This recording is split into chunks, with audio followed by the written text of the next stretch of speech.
नमस्कार, मैं हूं विद्यासागर। स्वागत है आप सभी का आज महाराष्ट्र में। और आज महाराष्ट्र में सबसे पहले बात करते हैं कोरोना की। महाराष्ट्र में नागपुर जिले के बाड़ी इलाके के वेलट्रीट कोविड अस्पताल में रात करीब 8 बजे अचानक आग लग गई है, जिसमें 4 लोगों की मौत हो गई है। आपको बता दें कि कोरोना से नागपुर सबसे ज्यादा परेशान है, लेकिन इस बीच अस्पताल में आग लग गई है। दमकल विभाग के मुताबिक आग लगने की घटना में अन्य कई लोग जख्मी भी हुए हैं। नागपुर के वाडी क्षेत्र में स्थित वेलट्रीट अस्पताल को कोविड सेंटर बनाया गया है। आग अस्पताल के दूसरी मंजिल में लगी, जो कि आईसीयू तक जा पहुंची, जिसके बाद वहां दाखिल मरीजों को आनन फानन में नीचे लाया गया।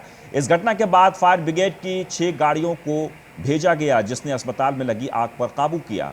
आग की घटना में अस्पताल को भी काफी नुकसान पहुंचा है। नागपुर पुलिस ने बताया कि अस्पताल में करीब 27 मरीज थे, जिन्हें दूसरी अस्पताल में भर्ती कराया गया है। हम उनकी सेहत की स्थिति को लेकर अभी कुछ नहीं कह सकते। अस्पताल खाली करा लिया गया है। आग कैसे लगी यह अब तक स्पष्ट नहीं हो पाया है। नागपुर से पहले हाल ही में 26 मार्च को भांडुप और 6 अप्रैल को नासिक में भी कोविड अस्पताल में आग लगने की घटनाएं सामने आई थी। भांडुप की घटना में 10 मरीजों की मौत भी हो गई थी।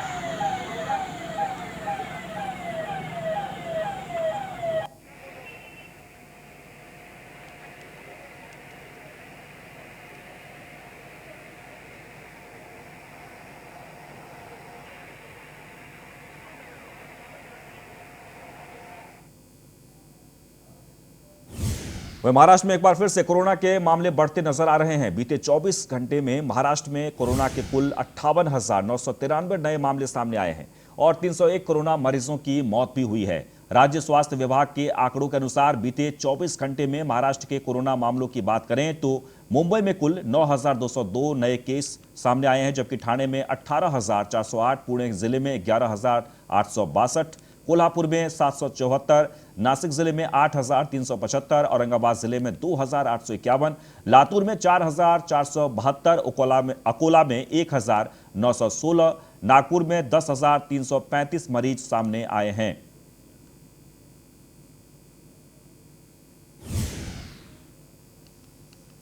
वहीं स्वास्थ्य मंत्री राजेश टोपे ने बयान जारी किया है। कोरोना के बढ़ते मामले के चलते संपूर्ण लॉकडाउन जरूरी है। महाराष्ट्र के स्वास्थ्य मंत्री राजेश टोपे ने कहा कि कोरोना के बढ़ते मामलों के मद्देनजर महाराष्ट्र में 2 से 3 हफ्ते के संपूर्ण लॉकडाउन की आवश्यकता है। टोपे ने कहा कि ऐसा कदम तब उठाया जा सकता है जब सरकार स्थिति से निपटने में असमर्थ हो। हालांकि उन्होंने उम्मीद जताई है कि वर्तमान समय में लागू पाबंदियों से सरकार मामलों में बढ़ोतरी से निपट सकेगी। टोपे ने यह भी कहा है कि हालांकि मैं तत्काल उसके पक्ष में नहीं हूं, अगर अस्पताल में दवाओं की कमी हो और अगर सरकार रोगियों की बढ़ती संख्या का सामना करने में असमर्थ हो, तब ऐसा कदम उठाया जा सकता है।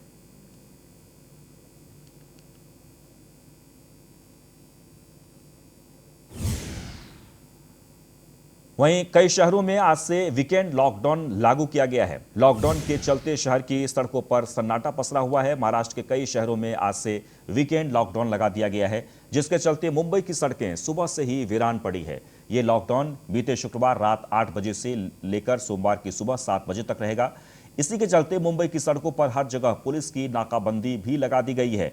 पुलिस की टीम रोड पर आने जाने वाली सभी गाड़ियों को चेक कर रही है और गाड़ियों में बैठे लोगों से पूछताछ करने के बाद ही उन्हें आगे जाने दिया जा रहा है। कभी न रुकने वाले शहर मुंबई में लॉकडाउन के चलते सन्नाटा पसरा हुआ है। तो महाराष्ट्र में सबसे ज्यादा कोरोना संक्रमित मरीजों की संख्या देखने को मिल रही है और आपको बता दें कि ये सबसे ज्यादा जो मरीजों की संख्या है वो मुंबई में ही देखी जा रही है। ऐसे में मुंबई में वीकेंड लॉकडाउन लगाया गया है, जिसके चलते सिर्फ आवश्यक सेवाएं ही शुरू की गई है। राज्य सरकार द्वारा लगाए गए वीकेंड लॉकडाउन को मुंबई करों ने भी अच्छा समर्थन दिया है। अंधेरी, लोखंडवाला और वेस्टर्न हाईवे पर आम आदमी कम ही नजर आए। वहीं स्थानीय प्रशासन और पुलिस द्वारा इस वीकेंड लॉकडाउन को अच्छी तरीके से पालन कराने की कोशिश की जा रही है। इस वीकेंड लॉकडाउन की खास बात यह रही कि मुंबई में पुलिस ने नियम तोड़ने वालों की अभी तक पिटाई नहीं की है, लेकिन नियम तोड़ने वालों पर सख्ती जरूर दिखाई है। इसका जायजा लिया हमारे संवाददाता अजय कल्याणे ने। महाराष्ट्र सरकार द्वारा लगाए गए वीकेंड लॉकडाउन को मुंबईकरों ने अच्छा समर्थन दिया है। अगर मुंबईकर लॉकडाउन के बाद भी इसी तरह सावधानियां बरतते तो मुंबई फिर से एक नई ताकत के साथ उभरती दिखाई देगी। अब आप देख रहे हैं किस तरह मुंबई पुलिस प्रशासन किस तरह काम कर रही है और लोग भी उन्हें समर्थन दे रहे हैं। जो गाइडलाइंस बनाई गई है महाराष्ट्र सरकार द्वारा, उनका पालन यहाँ पर हो रहा है। अजय कल्याणे, न्यूज़ 1 इंडिया, मुंबई। नवी मुंबई से खबर है, जहां पर एएमपीसी फल और सब्जी मंडी में बिना मास्क के घूम रहे हैं लोग। सब्जी मंडी में लोगों ने कोरोना गाइडलाइंस की धज्जियां उड़ाई हैं। कोरोना के बढ़ते प्रकोप के बीच नवी मुंबई के एपीएमसी फल और सब्जी मंडी में लोग बिना मास्क के घूमते नजर आ रहे हैं। मंडी में हर जगह सोशल डिस्टेंसिंग की धज्जियां उड़ाते हुए लोग नजर आए। नवी मुंबई में रोजाना 1000 से भी अधिक कोरोना संक्रमित मरीज मिल रहे हैं। लोगों की लापरवाही से कोरोना का यह आंकड़ा बढ़ता जा रहा है। चिंता का विषय यह है कि लगातार आगाह करने के बाद भी लोग मानने के लिए तैयार नहीं हैं।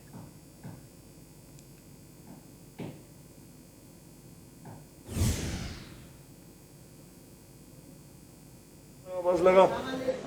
वो अभी पानी पी रहा था, पानी पीने के लिए मास्क निकाला था मैं।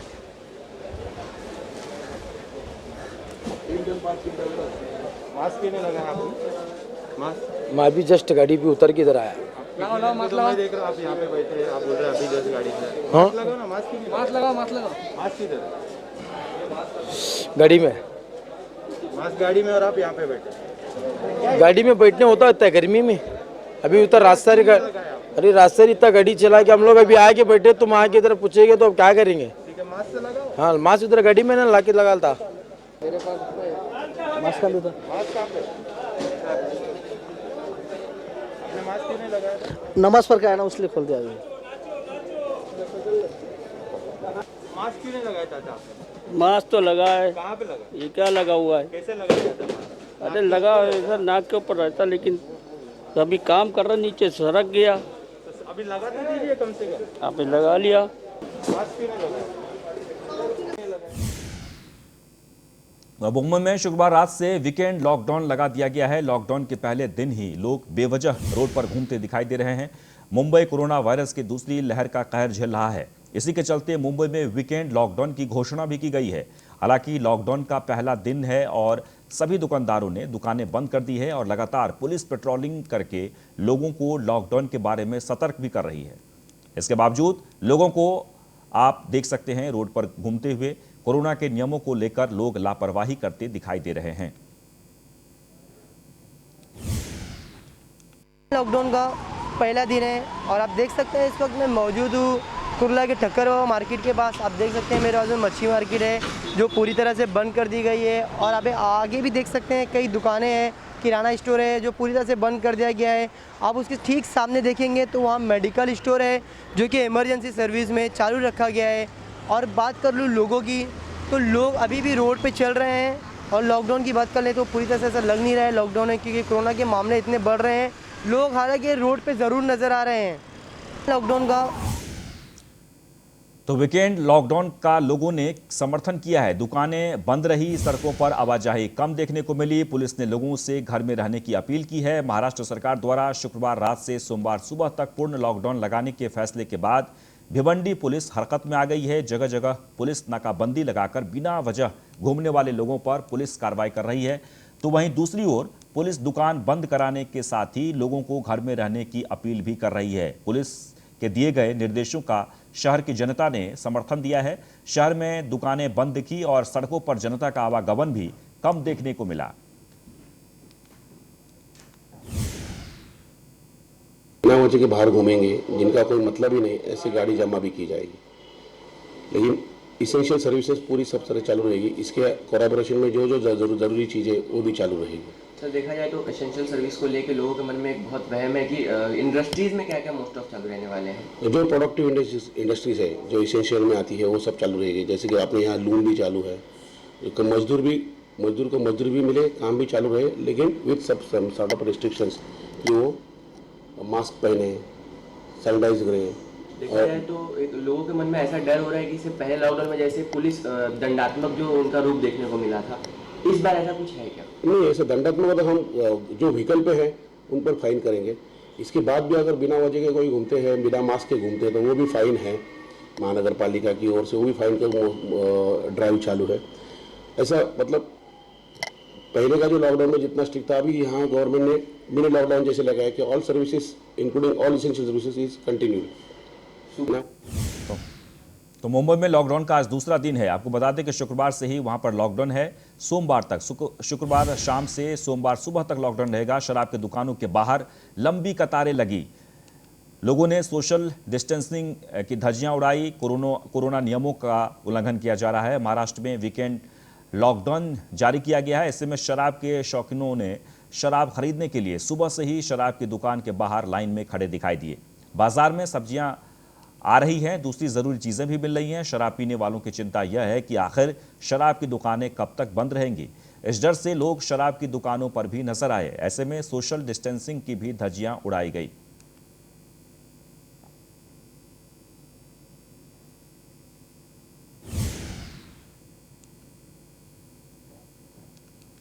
है लॉकडाउन के कारण मात्र से आज नागरिक यहाँ पे जो होटल है, होटल में शराब पार्सल लेने के लिए बड़ी मात्रा से यहाँ पे मौजूद है। मैं कैमरामैन से संतोष गौतम नहीं, न्यूज़ 1 इंडिया के लिए खालापुर। और बात गढ़चिरौली की करते हैं, जहां पर वीकेंड लॉकडाउन को नागरिकों से मिला समर्थन। टैक्सी ऑटो चलाने वालों ने लॉकडाउन का पालन किया है। गढ़चिरौली जिले में वीकेंड लॉकडाउन को नागरिकों की ओर से अच्छा समर्थन मिल रहा है। जिले में पूरी तरीके से लॉकडाउन का असर दिखाई दे रहा है। छोटे बड़े सभी व्यापारियों और टैक्सी ऑटो चलाने वालों ने पूरी तरीके से लॉकडाउन का पालन किया है। कोरोना की वजह से हुए वीकेंड लॉकडाउन का अच्छा खासा असर देखने को मिल रहा है।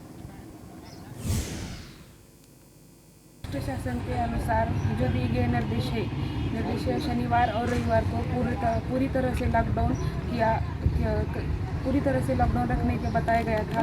इसी तरह से माननीय पुलिस अधीक्षक साहब गढ़चिरौली और माननीय कलेक्टर साहब गढ़चिरौली के निर्देशानुसार हमने पूरी तरह से आज जो अष्टी टाउन है, अष्टी और अष्टी की पुलिस स्टेशन हद्दी में जितने भी गांव आते हैं, आज शनिवार का पहला शनिवार है। आज शनिवार रविवार पूर्णतः लॉकडाउन का।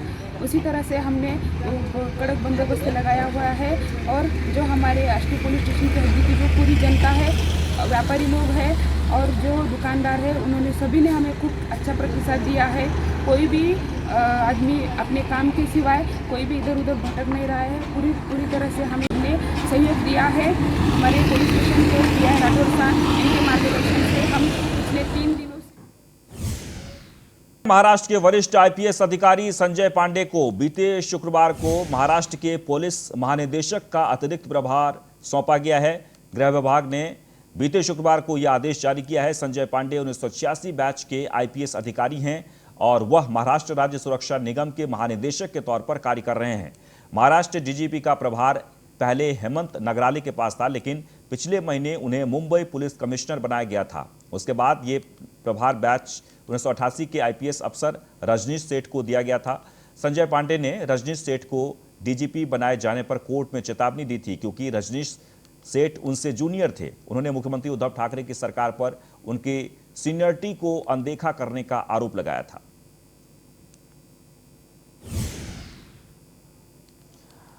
आगे बढ़ते हैं। भाजपा सांसद उदयन राजे भोसले ने आज सतारा के पवई नाका में सरकार के मिनी लॉकडाउन के खिलाफ भीख मांगकर अनोखा आंदोलन किया।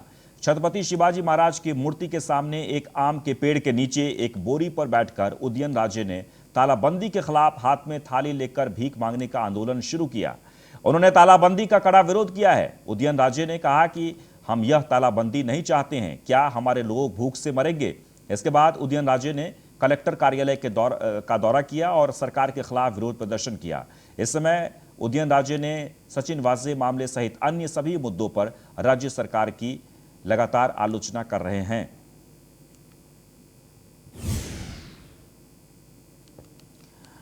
चलिए आगे बढ़ते हैं और नेता विपक्ष देवेंद्र फडणवीस की पत्नी अमृता फडणवीस ने ट्वीट करते हुए महाराष्ट्र के मुख्यमंत्री उद्धव ठाकरे की सरकार पर जमकर निशाना साधा है। अमृता ने ट्वीट करते हुए लिखा है कि पहचान कौन, एक राजा जो महल की चौखट से निकलता नहीं, आवाम से कभी मिलता नहीं, सत्य और कर्म की राह पर चलता नहीं, वसूली के बिना उसका पत्ता हिलता नहीं, महामारी का कहर उससे संभलता नहीं, प्रगति का फूल उसकी छाया में खिलता नहीं, सच है धोखा कभी फलता नहीं, क्या आपका खून ऐसे राजा को देख खौलता नहीं। इस ट्वीट में अमृता फडणवीस ने मुख्यमंत्री उद्धव ठाकरे का नाम न लेते हुए उन पर हमला किया है। इसके बाद शिवसेना का क्या जवाब आता है, यह देखने वाली बात होगी। बता दें कि महाराष्ट्र में कोरोना वैक्सीन की कमी और रेमडेसिविर इंजेक्शन को लेकर राज्य की सत्ताधारी महाविकास अघाड़ी सरकार और विपक्ष पार्टी भाजपा के बीच जोरदार राजनीतिक विवाद सामने आ रहा है।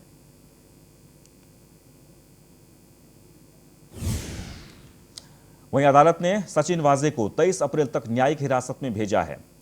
एनआईए की हिरासत में थे निलंबित पुलिस अधिकारी सचिन वाजे। मुंबई की अदालत ने बीते शुक्रवार को निलंबित पुलिस अधिकारी सचिन वाजे को 23 अप्रैल तक न्यायिक हिरासत में भेज दिया है।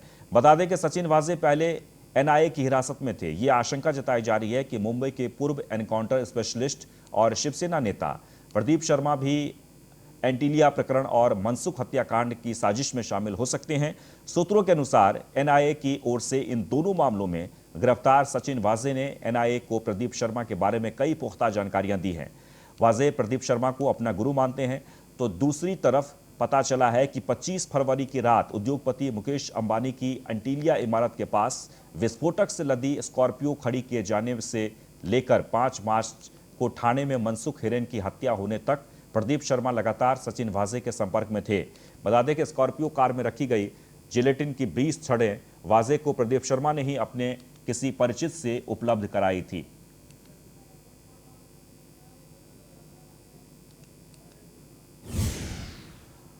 खबर नागपुर से, जहां मौसम विभाग ने अलर्ट जारी किया है। आपको बता दें कि अगले 2 दिन में महाराष्ट्र के कुछ हिस्सों में बारिश हो सकती है। नागपुर मौसम विभाग ने महाराष्ट्र में हाई अलर्ट जारी किया है। अगले 2 दिनों तक महाराष्ट्र के कुछ हिस्सों में बारिश की चेतावनी मौसम विभाग ने दी है। नागपुर, पुणे, कोंकण, मराठवाड़ा और विदर्भ में तेज हवाओं के साथ बेमौसम बारिश होने का अनुमान जताया गया है। मौसम विभाग ने किसानों को यह सलाह दी है कि वो अपनी फसलों की खास देखभाल करें। नागपुर मौसम विभाग के अनुसार पिछले कुछ दिनों से विदर्भ में तापमान तेजी से बढ़ रहा है, जिसके कारण लोगों को नुकसान भी उठाना पड़ रहा है। लेकिन आज से हवा की दिशा बदल रही है और इसलिए कई जगहों पर बेमौसम बारिश होने की आशंका है।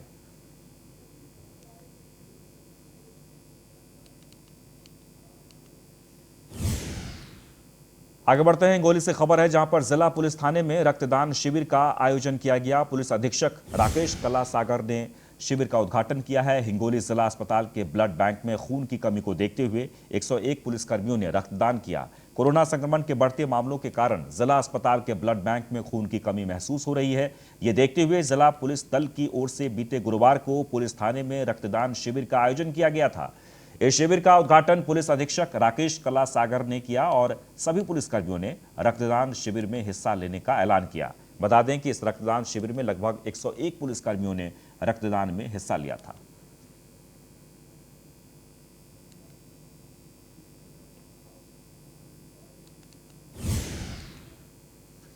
वहीं हिंगोली जिले के कलमनूरी तहसील में आने वाले गुंडलवाड़ी गांव में नाबालिग प्रेमी जोड़े के खेत में फांसी लगाकर आत्महत्या करने की घटना सामने आई है। बताया जा रहा है कि अजय डुकरे की उम्र 16 साल और सरस्वती कराली की उम्र 18 साल है। इन दोनों में प्रेम संबंध थे। हाल ही में सरस्वती की शादी होने वाली थी और इसी कारण यह प्रेमी जोड़े ने एक ही रस्सी से झाड़ में बांधकर खुदकुशी कर ली।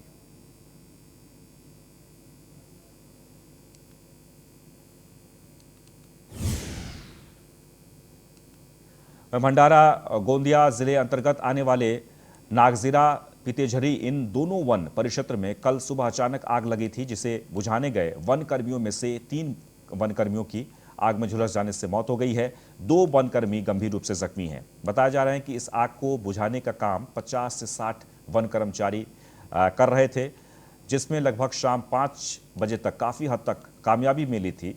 लेकिन रात में आए आंधी तूफान से आग ने फिर से विकराल रूप धारण कर लिया। आसपास में पहाड़ी क्षेत्र होने की वजह से आग पर काबू पाने में काफ़ी दिक्कतें आ रही थी। इस वजह से आग बुझाने गए 3 वन मजदूर आग की चपेट में आ गए और उनकी मृत्यु हो गई है तथा 2 मजदूर गंभीर रूप से जख्मी हैं। मृतक मजदूरों में राकेश मडावी उम्र 40 साल, रेखचंद्र राणे उम्र 45 साल, सचिन श्रीरंगे उम्र 27 साल इस तरह मृतकों के नाम हैं। और जख्मियों में विजय मरसकोल्हे उम्र 40 साल, राजू सयाम उम्र 30 साल। इन पर नागपुर अस्पताल में फिलहाल इन लोगों की इलाज किया जा रहा है।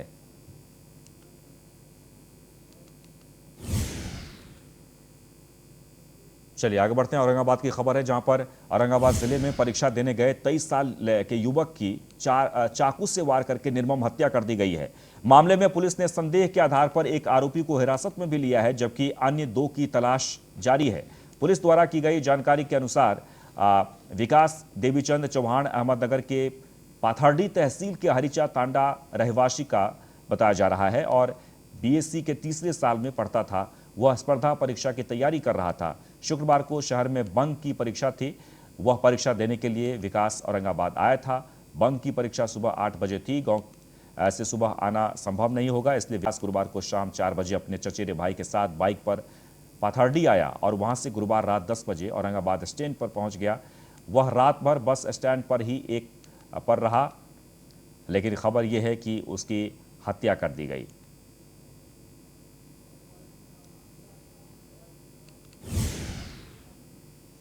औरंगाबाद से खबर है, जहां पर वालूज हाईवे पर चलती एम्बुलेंस में आग लग गई। एम्बुलेंस में रखे दोनों सिलेंडर आपस में टकरा गए, जिसके कारण यह हादसा हुआ। औरंगाबाद के गंगापुर के बीच वालूज हाईवे पर चलती एम्बुलेंस में आग लग गई, जिसके बाद एम्बुलेंस में विस्फोट हो गया।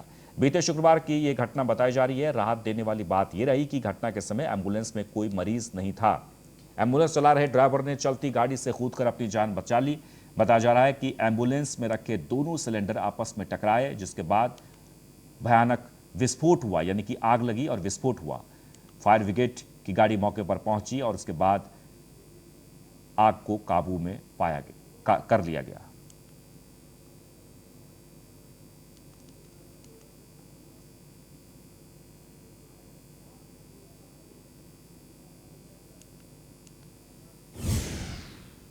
खबर अकोला से, जहां जिले में अवैध खनिजों के परिवहन में लगातार हो रही वृद्धि। खनन विभाग की ओर से ऐसे वाहनों पर कार्रवाई हो रही है। अकोला जिले में अवैध खनिजों के परिवहन में वृद्धि हुई है और खनन विभाग ने ऐसे वाहनों पर कार्रवाई भी शुरू कर दी है। खनन विभाग के प्रभारी अधिकारी और तहसीलदार विजय लोखंडे को मिली गोपनीय सूचना के आधार पर अकोला तालुका में 6 वाहनों के खिलाफ कार्रवाई की गई है। इस ऑपरेशन में लगभग 6 रेत के वाहन जब्त किए गए हैं और इन वाहन धारकों के 7 लाख रुपये का जुर्माना भी इन पर लगाया गया है। यह ऑपरेशन अकोला शहर के कौलखेड़, डाबरी रोड, बालापुर नाका, मौसांग रोड और आपातापा रोड के इलाकों में किया जा रहा है। कार्रवाई के दौरान इन वाहनों को जब्त कर लिया गया है। बता दें कि यह कार्रवाई तहसीलदार विजय लोखंडे के मार्गदर्शन में की गई है। और इसी के साथ आज महाराष्ट्र में बस इतना ही, लेकिन आप बने रहें न्यूज़ 1 इंडिया के साथ।